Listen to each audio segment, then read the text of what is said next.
Selamat pagi teman-teman. Nah, jadi pada kali ini kita akan bahas mengenai teori perkembangan spiritual. Dalam teori perkembangan spiritual ini, Jung sebagai salah satu tokoh yang merupakan seorang psikolog Swiss yang terkenal, memahami bahwa dimensi spiritual adalah bagian yang penting dari kehidupan manusia. Ia menyebutkan beberapa tahap perkembangan yang berkaitan dengan pertumbuhan spiritual individu. Terdapat dua fase penting dalam kehidupan manusia, the first half of life dan yang kedua, midlife crisis. Oke, yang pertama ada the first half of life. Pada fase ini, individu akan cenderung berorientasi pada nilai-nilai keluarga dan norma-norma budaya untuk mencapai kesuksesan. Fase ini tuh mereka akan fokus pada pembentukan identitas, mencari kepuasan materi, dan memenuhi tuntutan sosial. Fase ini adalah fase untuk membangun fondasi yang kuat dalam kehidupan, tetapi juga dapat menjadi periode ketidakpuasan dan kebingungan pada individu tersebut. Oke, kita lanjut pada fase yang kedua, itu ada midlife crisis.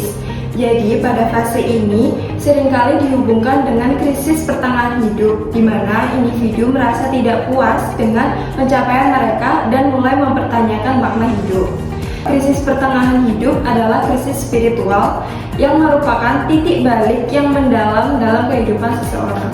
Oke, jadi sampai di sini kira-kira apakah ada yang ingin didiskusikan? Saya izin bertanya, jadi untuk penerapan teori Jung ini dalam kehidupan sehari-hari itu bagaimana ya? Jadi, contohnya ketika seseorang itu mungkin mengejar karir yang dianggap prestisius oleh masyarakat. Jadi, dia memilih menjadi dokter atau pengacara, itu tuh untuk memenuhi ekspektasi orang tua atau lingkungannya. Mereka berusaha untuk membangun identitas mereka berdasarkan pencapaian eksternal dan status sosial. Ini yang disebut dengan the first half of life. Ada tahap yang kedua yaitu midlife crisis, yang biasanya terjadi pada usia pertengahan. Jadi individu ini tuh mulai mempertanyakan apakah karir tersebut cocok dengan dirinya sendiri.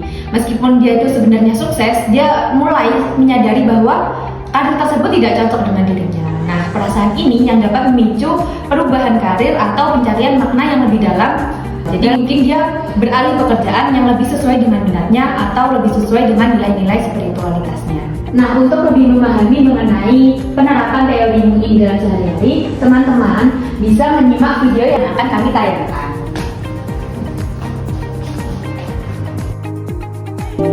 Hai, aku Arum. Aku pengen ngajak teman-teman untuk ikut menilik fase kebingungan yang aku alami.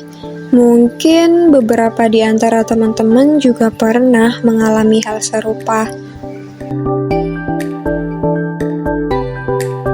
Keseharianku cenderung fokus mengejar akademik, kuliah, pulang, belajar, ngerjain tugas. Ya, orang-orang sih memandangku sebagai sosok yang ambisius, jadi aku nggak mau ngilangin citra ini. Arum, Iya, Ma.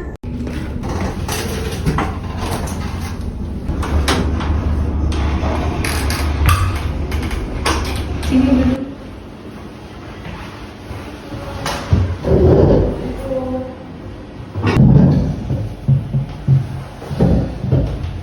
Gimana kuliahnya?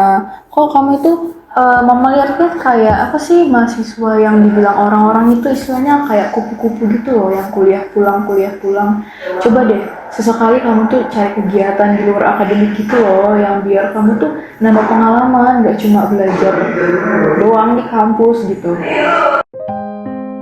Aku mulai mempertimbangkan nasihat Mama. Padahal selama ini aku merasa cukup puas dengan apa yang aku jalani. IPK aman, beasiswa jalan, portofolio prestasi juga banyak.